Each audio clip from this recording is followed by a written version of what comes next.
Bom dia, boa tarde, boa noite, buongiorno, buonasera, dzień dobry, dobry wieczór, i jak działa, and good morning, good afternoon, good evening, and good night, wherever you may be. J. Slater Case. And the chosen background of the day, what seems to be a bit of a boast from a certain Peter Pennington. Here you see him in the dark glasses, luggy style, looking at you. Um, the actual caption or what Peter wrote has been cut off there. So from my memory, the first line says, it's all about, if I get my fat head out of the way, it's all about boasting about what he bought at Lidl. The first line, I believe it says 30. Is that possible? 30, 30. Bottles of Vino Blanco, white wine, dry white wine to be specific, he says. He also got 6 bottles of Cava Brut and 6 bottles of Rioja, plus 2 bottles of whiskey, all for 70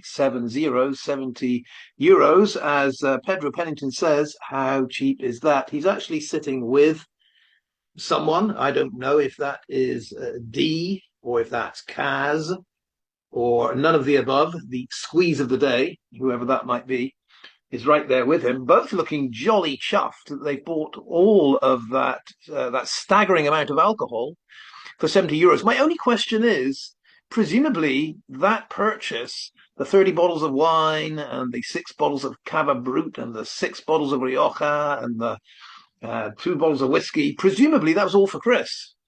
I would imagine that's what Chris needs. So yeah, 70 euros a day, but when they have to go back the next day to buy the same thing, that's another 70 euros gone, isn't it?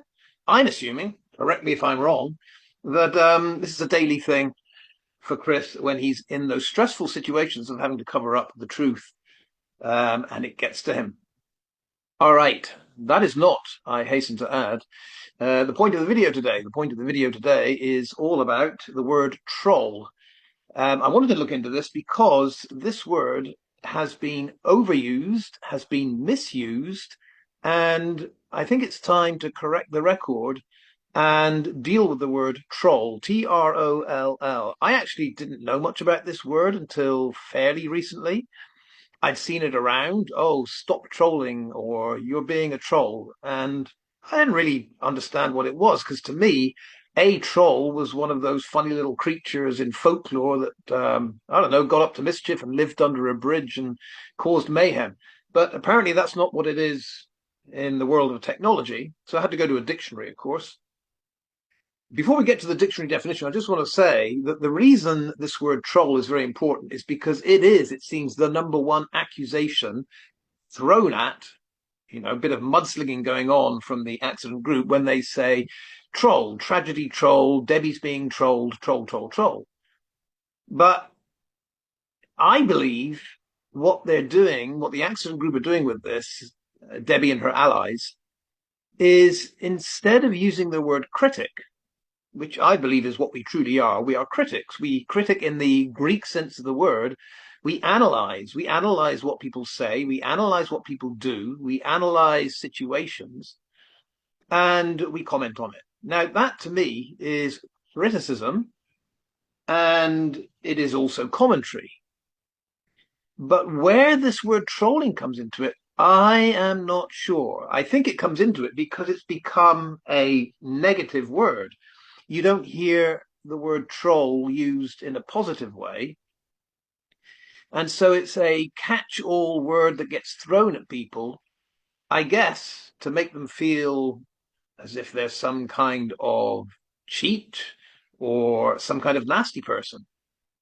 But what does the definition say? When you go to the dictionary, Oxford Languages Dictionary, troll, a person who makes a deliberately offensive or provocative online post. Okay. So first of all, a person. Right, we've got that. No problems with it being a person. Yeah.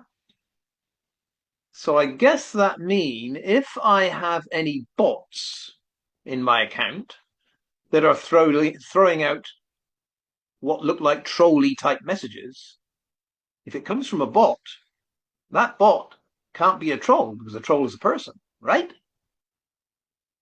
So there's one little obstacle placed in the way of the accident group. If you see something that you assume is written by a person, but it was in fact just produced by a bot, Ivor Lovelace is out there saying he believes, was it 80, 90% of the people that follow me are bots. So logically, 80, 90% of what my commenters put out there would come from a bot. Therefore, none of them can be trolls. They're bots, not people.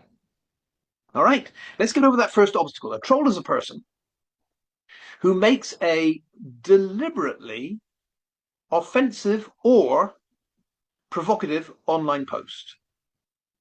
Let's go to the end of the sentence. Online post. Well, a lot of people make posts these days. I would say that Mail Online, when they post or publish that information, that's an online post. I really don't see that what I put out online is an online post, whereas what Mail Online, it is called Mail Online, put out online as a post. What is the difference? The Sun, all the media outlets do this. They all have online posts. So in that sense, there's no difference between me and Nick Pisa of the Daily Mail, Mail Online. If I'm a troll, he's a troll.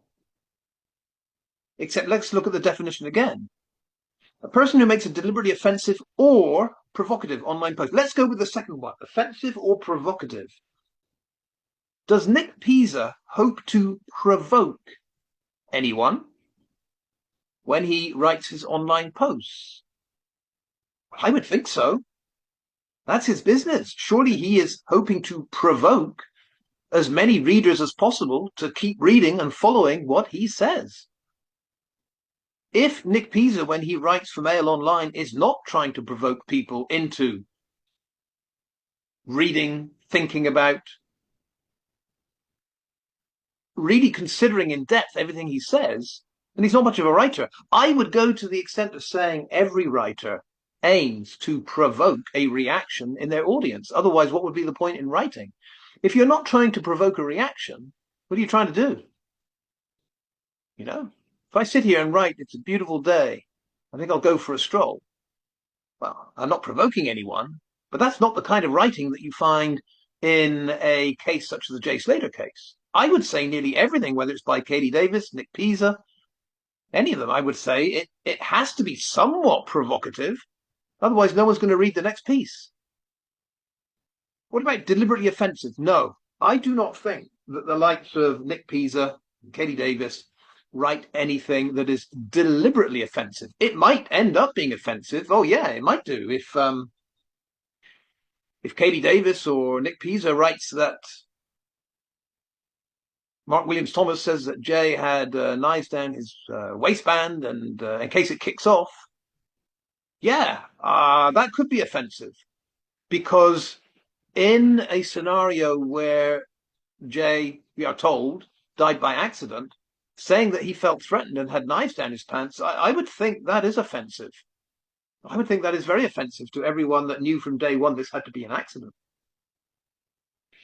Is it deliberately so? No, I don't think so. So again, what is the difference between what I do, what Jan's Views does, what Marvin does, what Wax does? What's the difference? If something is done to be deliberately offensive, you have to know that the author intended the post to be offensive. You have to be in the mind of the author. That's a pretty darn difficult thing to do. There's a big difference between a piece of writing that is offensive and a piece of writing that is deliberately offensive. But to know the difference, you'd have to be in the mind of the author. Some things are written and taken with offense. The author didn't really care if any offense was taken, but that's what happens. So my point here is a troll, a person who makes a deliberately offensive or provocative online post. Many writers, many writers are offensive. That's legal and it's all fine. Many of them can be deliberately offensive because that helps hammer home the point, or they have a group of people they want to get upset with what they're writing about, not just online, but they have a target audience and they want that audience to be upset. It could be retaliatory. It could be because they had the same kind of writing directed at them. There's 101 good reasons why a writer might deliberately be offensive. It's not a crime, by the way. It's not a crime. And the provocation online, yeah, I would say that is the aim of most writers, is to provoke a reaction. Otherwise, what are you writing for if you're not provoking a reaction?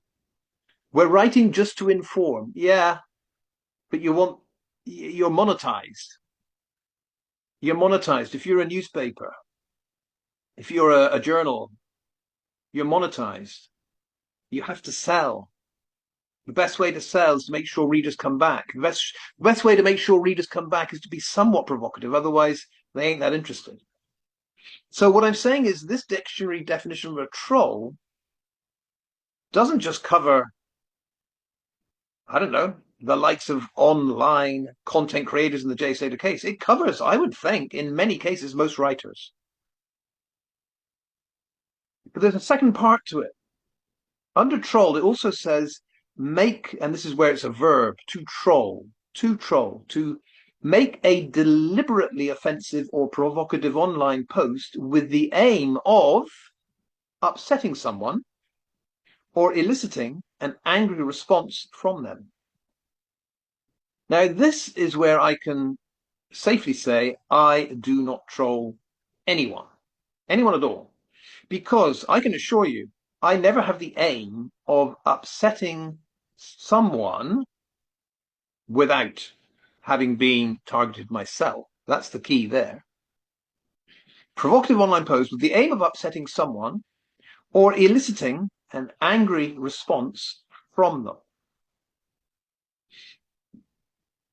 I would actually much appreciate a very calm and measured response from everyone. And I think most people are like that.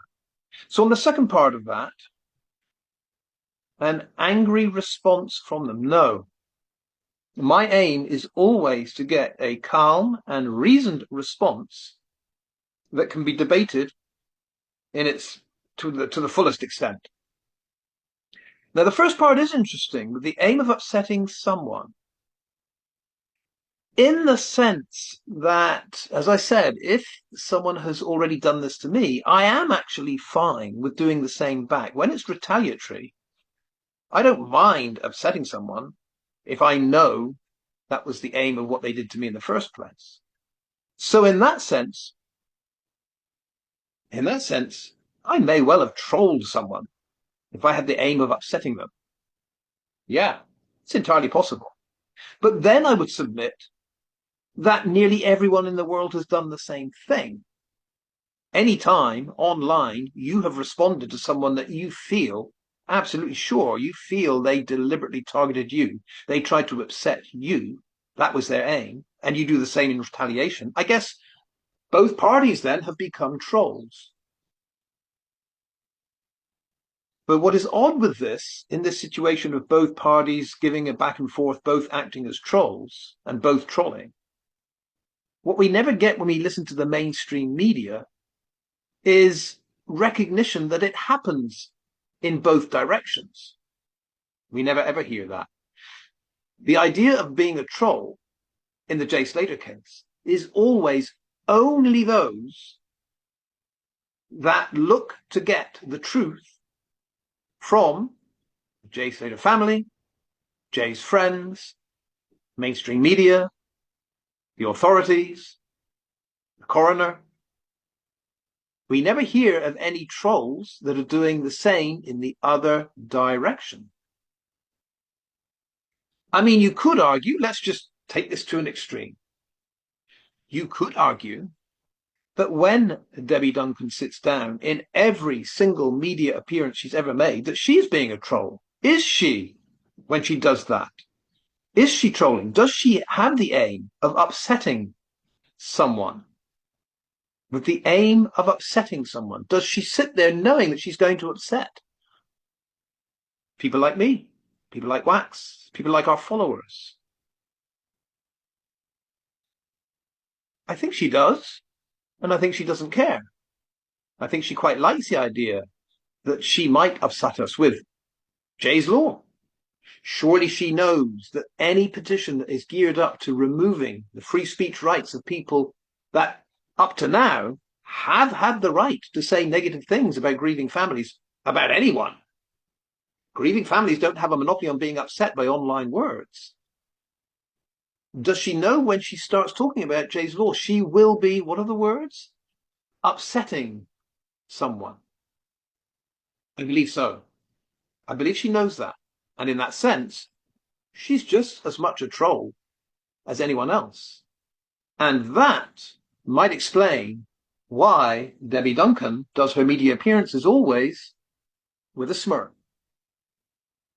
My argument today is she's smirking because she knows she's as much of a troll as anyone else. All right, you bots that can't be trolls, and you humans that could be trolls, just as anyone could be a troll.